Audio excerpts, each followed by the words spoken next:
Ooh, what's good, Commanders fans? Just want to make a quick video here.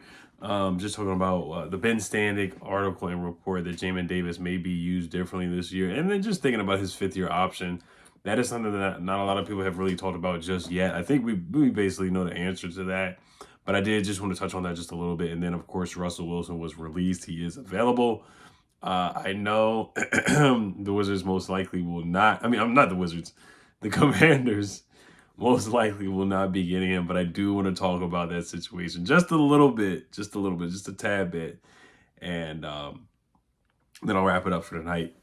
And I'll probably make it. I'm still, I'm still recovering. I am feeling a lot better, of course, from being sick and whatnot.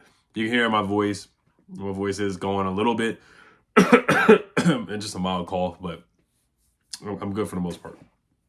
All right, so let's talk about Jamin Davis here. So Ben Standig, shout out to him. I'm not going to read the article word for word, of course. It's on The Athletic. I am subscribed to The Athletic.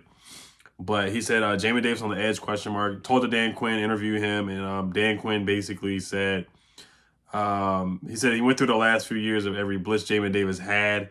He said, where do I see the burst? Where do I see traits? All I can do is evaluate on that, and then you find ways to train him. And he was just like basically saying that, why haven't they really gotten the best out of him here?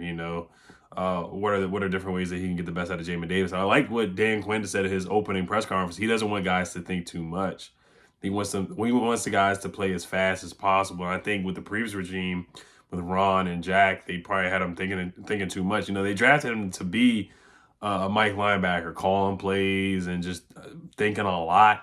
And that's not the best situation for Jamin Davis when he's running downhill. You look at the Chiefs game a couple years ago. We played against Pat. Yes, we lost that game, of course, but you see how fast he was getting to Pat Mahomes. That tackle he made. You look at the play on Russell Wilson where he forced the fumble. You look at the sack he had on Russell Wilson.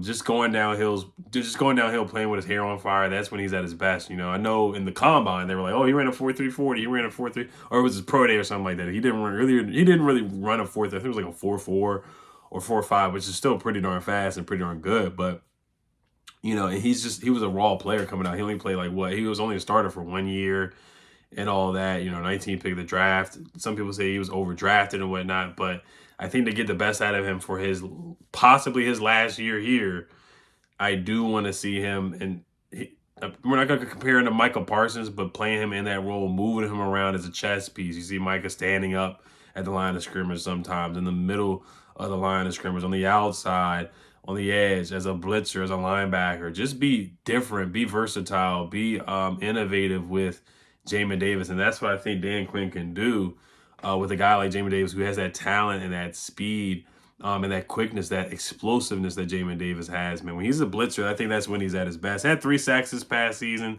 3 sacks the year before, a couple of pressures, did have an interception. In coverage, he was not good. And this is something that Ben Standig pointed out too. He wasn't good in coverage. Now, some things that I saw, he wasn't bad.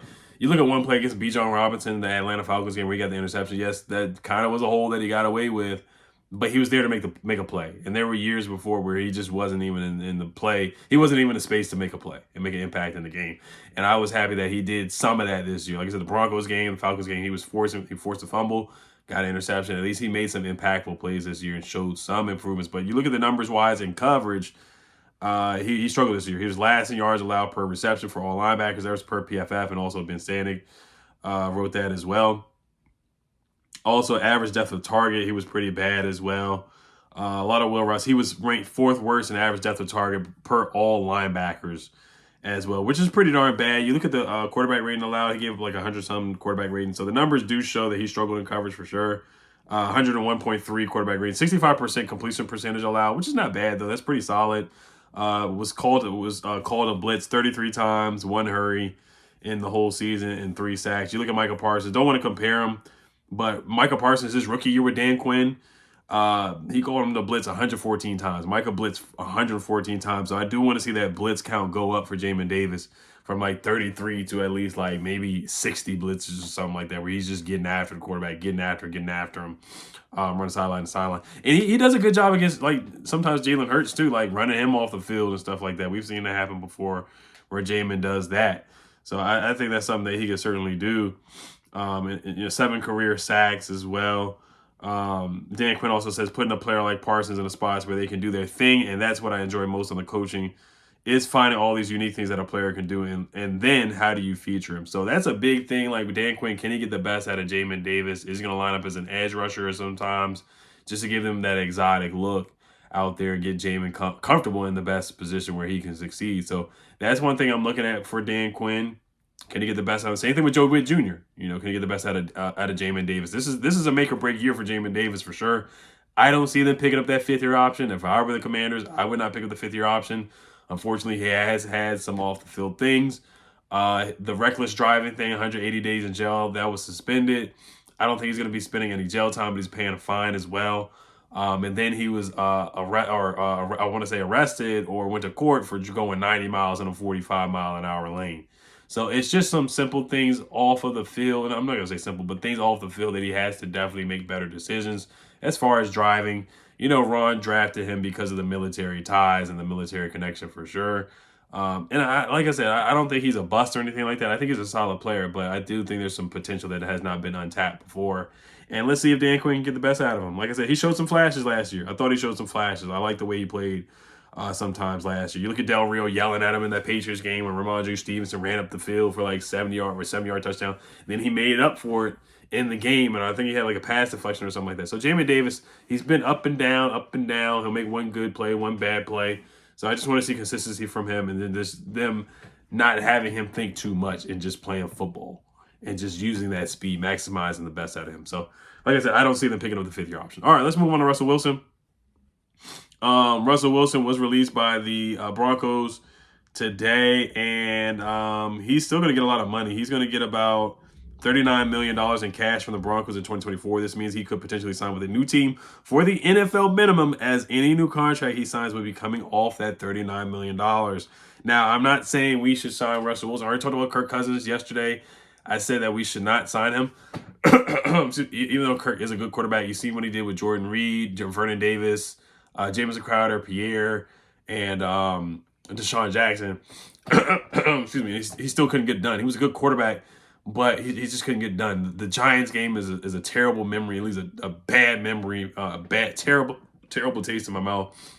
Just seeing him in that game, throwing that last interception to Dominique Rodgers-Cromartie in a game that we should have won to make the playoffs. So that's one of the memories. But, I mean, Kirk had some good moments here. You like that. You like that, beating the Bucs coming back, making the playoffs, beating the Eagles in Philly. Then they had the mishap before halftime. That wasn't his fault. Him and Jay Gruden or whatever, Pierre Garçon and stuff like that. So a lot of memories of Kirk. Kirk's had some really, really good games. Some of the games are some garbage stats, but overall, he was a good quarterback. Like I said, if he came here, he would get the best out of Terry. Terry would easily have a 1,000-yard season like he always does. Jahan would be better. He would improve. Curtis Samuel, if he comes back, he would improve as well. Like, he would have a good season. The thing is, just the choke jobs, the choke loss to the Giants again with the Vikings losing to the Giants. But let's focus on Russell Wilson. Russell Wilson, it's so funny because I wanted to trade for Russell Wilson last year. I'm not gonna lie to you. I really wanted to trade for him. And I was willing to, you know, if I was the GM, I would have gave him a couple first-round picks. I think a lot of people agreed with that when he was on the Seahawks, trading for him about 2 years ago. But it showed that we basically dodged a bullet. Now, if you get him now, it will be most likely on a veteran minimum deal, which is intriguing. I will tell you that it's intriguing. I don't co-sign signing him, but having him as a bridge quarterback, letting Jaden Daniels sit for a year, Drake May sit for a year, having Russell Wilson as that bridge gap quarterback, signing, and then you had the money to make moves. You have a lot of money to make moves if you sign Russ for like $5 million or something like that. You bring in DeAndre Swift. You sign Tyron Smith. You bring in another right tackle through free agency or the draft. You use some of the free agents, maybe Brian Burns as a defensive end or Josh Uche, because you're still going to have money if you get Russell Wilson. That's the only selling point. That's all I'm going to say. I'm not condoning it or anything like that, but it's something to definitely consider and think about that. But I know Adam Peters said he wants to build to the draft. So they're not going to bring Russell Wilson. I would not bring in Russell Wilson either, but it is something to take a look at and consider. And he's a guy that burned us in the past. Like, he wouldn't even have a conversation with the Commanders. From what I remember the combine, like, he didn't even want to have a conversation with the Commanders at the time. It was just the Seahawks and some other teams. Like, he just didn't want to. He didn't even think about coming here, or well, he thought about it, but he didn't want to come here. Like, there was a chance it could happen, but he didn't want. He did not want to come here. Another report was saying that we were not one of the teams that he wanted to come to. And we dodged a bullet. I got to thank him for that because he was awful with the Broncos. He had a solid season last year, but I remember on Monday Night Football when KJ Hamler threw his helmet down because Russell Wilson missed him wide open. Like, he was so bad. Players were arguing with Russ. The defensive tackle wanted to fight Russell Wilson, number 98, because he was playing so poorly. But he was better, and he was better last year, but still not good enough to even make the playoffs. He was basically like Donovan McNabb for us. That's kind of the way that he played, just basically washed up.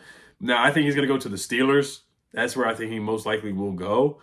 If Kirk goes to the Falcons, maybe he'll go to the Vikings or something like that. You know, I think that's something that may happen. Or he may just have to be a backup. He may just have to be a backup. But I can see the Steelers, maybe the Raiders.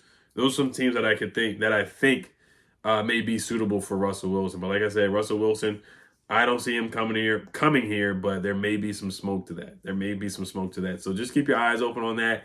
But like I said, once again, Adam Peters, I think he's already said he wants to build to the draft. So it's either going to be Drake May or Jaden Daniels starting, you know. But having a bridge quarterback where one of these guys sit, I don't think it would be the worst thing in the world. But you want to see what you got in your rookie quarterback and let him play as well. So you've seen rookies come in and play well. CJ Stroud like last year. It doesn't happen every year. But, you know, we'll see what happens with that. But yeah, Russell Wilson, like I said, he's gonna be cheap, man. He's gonna be cheap. So, but he did score us in the past. So, all right, you guys, let me know what you guys think about Jamin, what you guys think about Russell Wilson as well. And of course, I know a lot of people in the comment section for my video the other day, they sound like they want to Kirk back, man. Like, people want to Kirk back. They want you like that Kirk Cousins back, man. Kirk, like I said, he was good when he was here. I'm not gonna lie to you, he was good. But just those big moments, he just shriveled up. The big moments, he shriveled up. And he's 35 and coming off a torn Achilles. I just don't think it's time to. I don't think it's a good time to really go back to that.